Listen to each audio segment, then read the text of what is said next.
Bismillahirrahmanirrahim. Welcome to the new lecture of data communication and networking. So, chapter number 10 is about error detection and correction. So, what is meant by error detection and correction? Whenever we are transferring our data from point A to point B, so we have transmission media. This is our transmission media, and you know that we transfer the data in the form of digital, and let's say our data is in the form of digital in the bits 1 0 1 0 1 0 and 1 0. So this data is going to be transferred through a transmission medium to point B.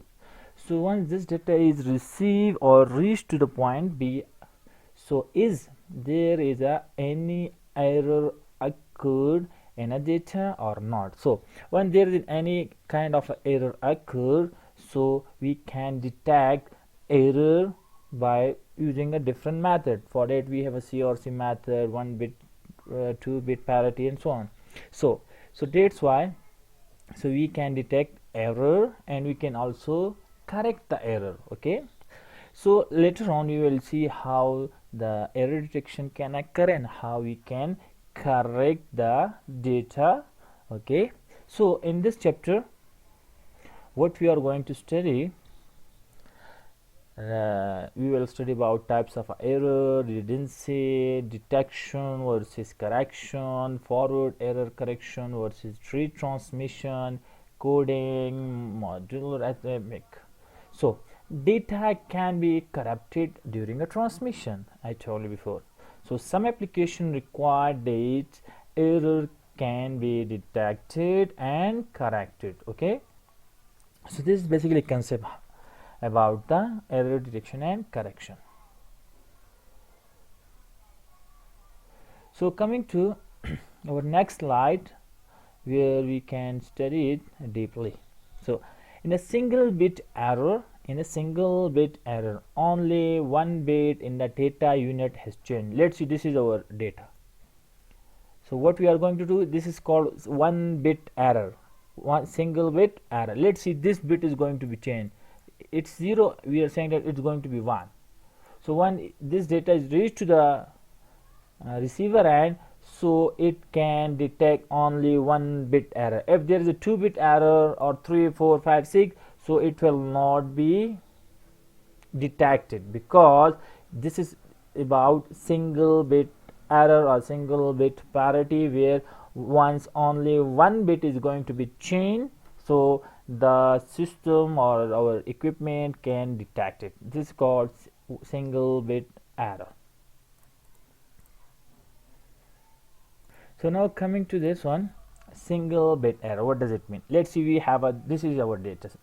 Now we send this data from point A to point B. So 0 0 0 0 0 0 1 0. So once we send this data, and in the receiver end, the receiver is received this kind of a data. So if we can compare sender data and receiver data, so where is going to be changed? So this bit is getting be changed, is already be changed in a transmission medium. It's because of some noise interference, it's because of some distortion, etc. A lot of thing can be occurred in a transmission medium. So this 0 is going to be changed to 1. So we can detect this kind of a error, or we can detect this kind of a single bit error using a single bit error detection. Okay, so this is a method that once one bit error can occur. A burst error. Now what is burst error? A burst error means that 2 or more bit in the data unit has changed. So what does it mean? It means that more than one bit error can occur in a transmission medium when we are sending a data from point A to point B. So there will be a more than one bit error. Okay, so burst error, now you can see, let's see, we have our data 0 1 0 0 and so on. Then this is sender side and this is a receiver side. Okay, so length of burst error. Now we are coming that how many bit is going to be changed. This 0 is changed to 1, this 0 is flipped to 1, this is already flipped to 1, this is already flipped to 1. So how many bit error can occur? 1 2 3 4. So 4 bit or charactered. So we have a 4 charactered bits. So this is called burst error. Burst error means more than 1 bit error occurred in a transmission medium. So this is called burst error. So to detect or correct error, we need to send extra bit with the data. So one thing keep in mind, whenever we are adding some extra bit, so this is called redundant bit. So later on you will see how we can add some extra bit. So when we are adding extra bit with the data, so that will be called redundant bits. Okay. So coming to the structure of encoder and decoder. Whenever you are adding some bits with the data, so this is called encoding, and whenever we remove the some bits from the data, this is called decoder. So we have an encoder, we have a sender, we have a message. Let's see, we have just our data. So with our message, we need to be secure the data. So what we are going to, we generate some redundant bit and add with the message bit. So this is generator can generate some extra bit and it will be add with the message. So message and redundant bit. So this is our sender side. Now we are sending this data in towards the receiver end. So unreliable transmission medium, this is a transmission medium.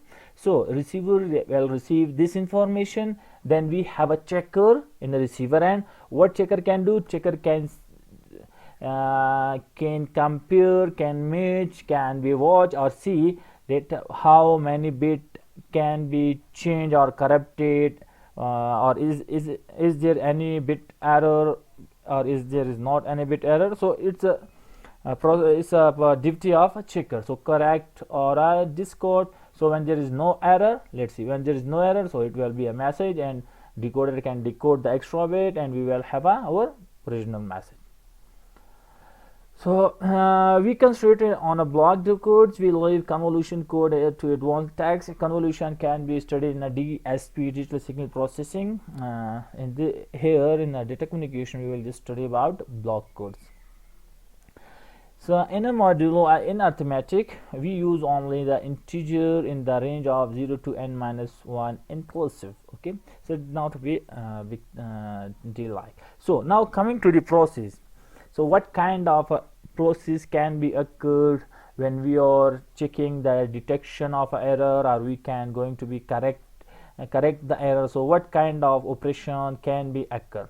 So XORing of a 2 single bit or a 2 words. So most of it we use a XOR operation.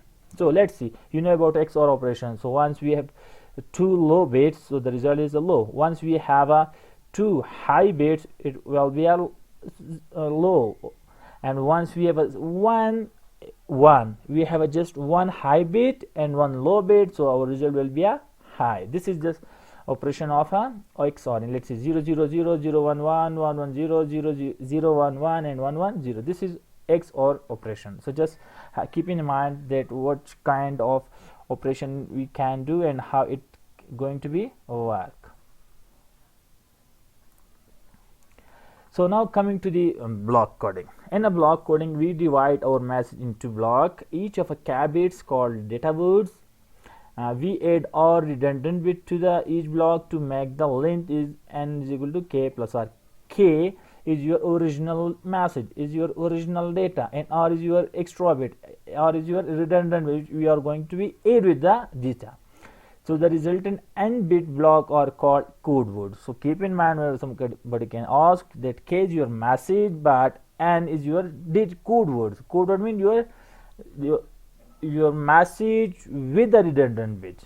Okay, so the topic discussed in this section, that will be error detection, error correction, Hamming distance, minimum Hamming distance, and so on. So data words and code word in a block code. Let's see, we have a message. Okay, we have a message and we just divide the message into the k bits. So we just divide our message into blocks. This is blocks now, k bits, and so on, k bits. Okay, so 2 raised to power k data word each of a k bits. Okay, it's just simply for your info how you can make a block.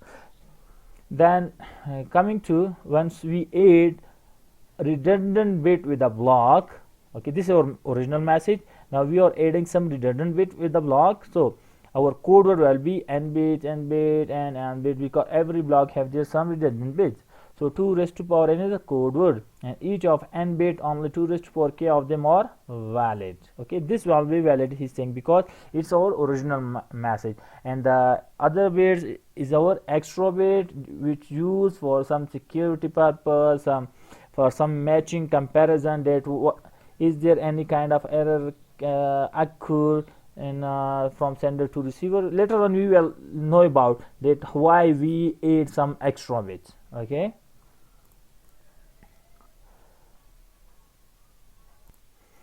so coming to example 10.1, that the 4-byte/5-byte block coding discussion chapter 4 is a good example of this type of coding. In this coding scheme, that k is equal to 4 and n is equal to 5, as we saw that we have 2 raised to power k 16 data words, and 2 raised to 1 is 32 code words. So code word is 32 and our original message is a 16 data words. Okay, so what does it mean now? That we have a basically 32 code word. In a 32 code word, we just use 16 code word, which is our original message, and the rest of a 16 can be used for other purposes, can be unused. Okay, so that's why we using some extra bit for our information. So error detection. So what is error detection? Error detection is about enough redundancy is added. Enough redundancy means some extra bit is added to detect an error. The receiver knows an error occur but does not know which bit are in error. Okay, so the receiver know an error occur but doesn't know which bit is getting be error, which bit is going to be corrupted. Okay, has less overhead than error correction. So this is some some info about error detection. So now coming to the process how error detection can works. So we have a sender. In a sender we have a original message or a code word or data words, k bits.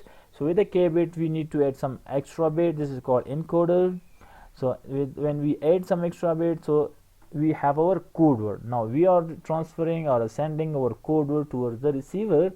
When it receives to the receiver end, so the code word will be here. So then we have a checker. So now the checker will see which code word is useful for us and which is not useful. So once we have a useful code word, because we have a 32 code word, from 32 code word we need 16 data word which is useful for us. Once the code word is useful for us, so it will be move up and we will use it out, and if we have a code which is not useful for us, it will going to be discard. So this is a process about error detection. So coming to the another example 10.4, let us assume that k is equal to 2 and n is equal to 3. Table 10.1. So this is a table I will show you later on. Show that a list of data word in a code word. Later we will see how to derive a code word, because whenever we need to find out the code word, we have a two concept. Just keep in mind for right now, we have a odd parity and even parity. So odd parity mean, let's see, we have this a code word 0 1. So when we are saying that we need odd parity, so we need odd parity, so just add one bit with it. But which kind of a bit we need to add? 0, because we need to have a ones in a odd parity, mean it will be 1. If we can add 1 here, 1 bit once, so it will going to be 2 ones here, so it will be even parity. So it's based on even and odd parity. Once you are talking about odd parity, so your sender and receiver equipment need to know about the odd parity. But when you are going to be discuss about the even parity, so your sender and receiver equipment will know about the even parity. So okay, coming to this example, later on I will tell you about it. Assume that the sender encode the data word. Our data word is 0 1, okay, but we convert data word into a code word which will be 0 1 1. Why we add 1? Because you are talking about even parity now. So even parity means number of ones in a code word will be even. So how many ones here? 1 and 2. So 2, it's a even parity now, and send it to the receiver. So consider the following cases now. The receiver receive 0 1 1, and we are talking about even parity, and the receiver knows about even parity now. So it is valid code word. Why? So once the receiver receive this, kind of a code word. So okay, it's a even parity. Okay, remove a 1 from it, and then our original will be 0 1 1. Sorry, our original message will be 0 and 1. Okay, so this is a valid now. But in the next case, the code word is corrupted. Now we are sending at this code word, but in a transmission medium, through a transmission, this code word is going to be corrupted. Now this bit is going to be corrupted during transmission, so our result is going to be changed to 1 1 1. So now what is this? This is odd parity now.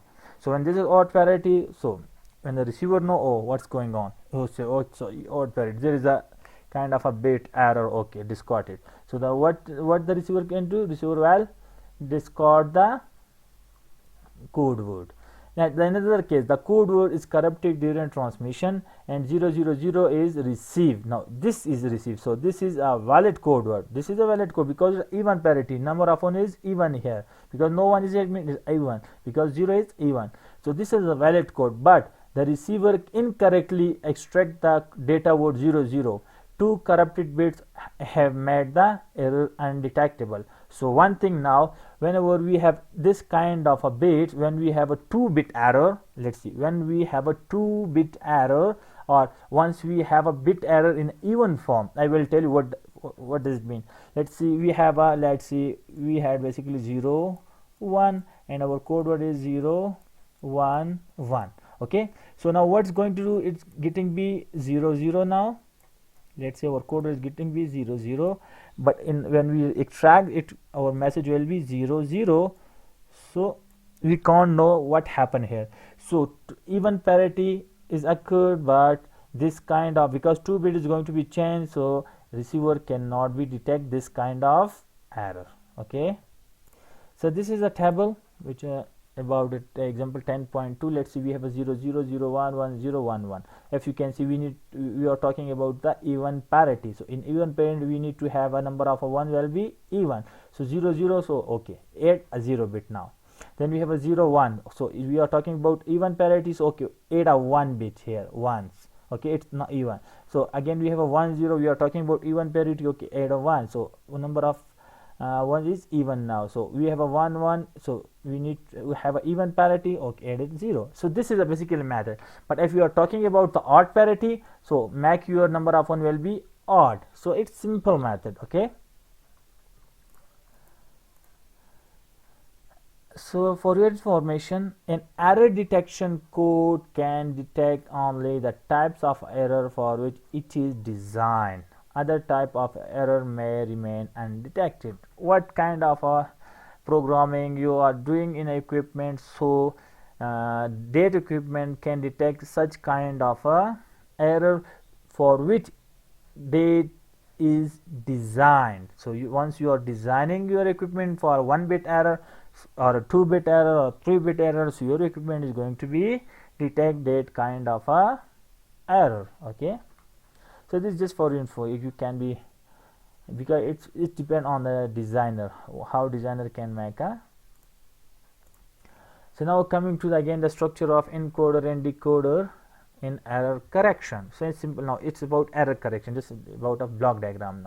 Now again we have a sender. In a sender we have a data word, original message. Generator can add some extra bit, redundant bits, and we will have our code word. So unreliable, so this code is going to be transmitted through unreliable transmission. A code word is going to be received, so the checker will see that is the code word is correct or not correct. If there is any kind of a bit error, so the checker will going to be correct the error, then it will be transferred to the next, and the decoder will remove the extra bit, redundant bit, and we will have our data word or original message. Okay, so this is the structure of a error correction. The previous one was about error detection, this was about error correction. Now so try this example by yourself, so it will help to it. Again, same like even in odd parity as we studied before in example. So hope this will help you. So again the same procedures apply here again, and this is your data word and a code with a table. So 0 0 need to have a even or odd parity, what kind of parity needed, then how many extra bit need to be added. So this is about your So just look at this example and try to solve it. So if you have any question regarding this lecture, so kindly ask it. I will try to answer it to you. So thank you for your time. So see you in the next lecture.